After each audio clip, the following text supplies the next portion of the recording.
ఉత్తరం చూద్దామండి. తప్పకుండా. కిరణ్ హైదరాబాద్ నుంచి రాస్తున్నారు. వసంత పంచమి రోజున అమ్మవారికి నివేదించాల్సిన పదార్థాలు ఏవి తెలియచేయగలరు అంటూ రాస్తున్నారు. ఈ నివేదనలు చాలా విచిత్రంగా ఉంటాయి. ఒక్కొక్క దైవానికి ఒక్కొక్కటి ఏదో పదార్థం ఇష్టమని అది నివేదన చేయాలని. దైవం తిన్నప్పుడు కదా ఈ నివేదన.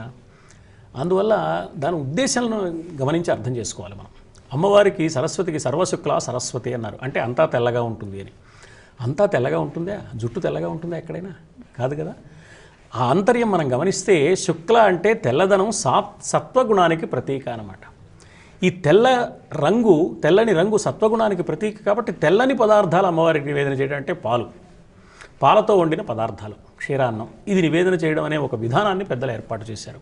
అంటే దీనిలో ఆంతర్యం గమనించాలి. ఇది నివేదన చేస్తున్నాము అంటే సత్వగుణ సంబంధమైన మనస్సును నివేదన చేస్తున్నాము. నివేదన అంటే పెట్టడం తినడం అని అర్థం లేదు. నివేదించడం అంటే తెలియచేయడం అని.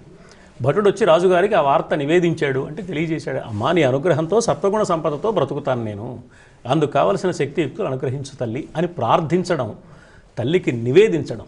అందుకని క్షీరాన్నం నివేదించడం కానీ, క్షీరము పాలు నివేదించడం కానీ, నివేదన చేయడం కానీ ఆంతర్యం ఏమిటి అంటే సత్వగుణ సంబంధమైన హృదయాన్ని కలిగి ఉండి ఆరాధించాలి దైవానికి ఆ విషయాన్ని తెలియజేసుకోవాలి. నేను సత్వగుణంతోనే ఉంటాను, ప్రశాంతంగా జీవితం సాగిస్తాను, ఇతరులు ప్రశాంతంగా ఉండడానికి దోహదం చేస్తాను అని అమ్మవారి దగ్గర ప్రతిజ్ఞ చేయడం, పాలు నివేదన చేయడం, క్షీరాన్నం నివేదన చేయడంలోని ఆంతర్యం.